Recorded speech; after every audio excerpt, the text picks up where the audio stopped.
Sri Ramana Maharshi on prayer. Devotees are of two kinds, namely Saguna Upasakas and Nirguna Upasakas.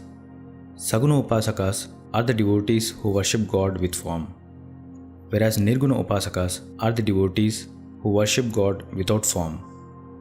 Devotion of Saguna Upasakas is termed as Anya Bhakti, which means devotion to God external to oneself, whereas Nirguna Upasaka's devotion is called as Ananya Bhakti, which means devotion to God not external to oneself. Saguna Upasana must precede Nirguna Upasana.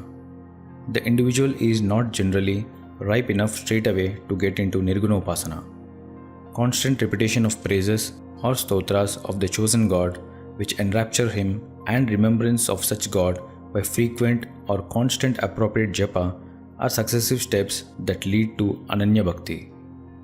Prayer is always resorted by Saguna Upasakas. India is studded with temples, the deities of which have been famous from ancient times for the grant of boons of devotees.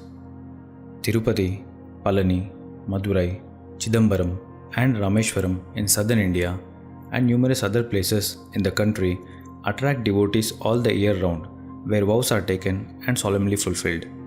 Even today, prayers of the devotees of these deities are granted in a measure more than desired or anticipated. With the maturity of Saguna Upasana, the individual is automatically led into a Nirguna Upasana stage.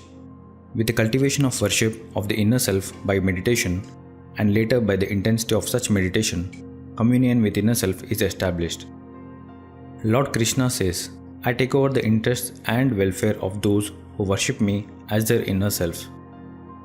If any attempt is made by the Nirguna Upasaka in his advanced stage to pray for anything for himself or his dear ones, he is foiled in his attempt. For just then, the mind stands stock still, unable to formulate one word of prayer. When this frustration is experienced 2 or 3 times, his prayer resolves into, "O Lord, let thy will be done."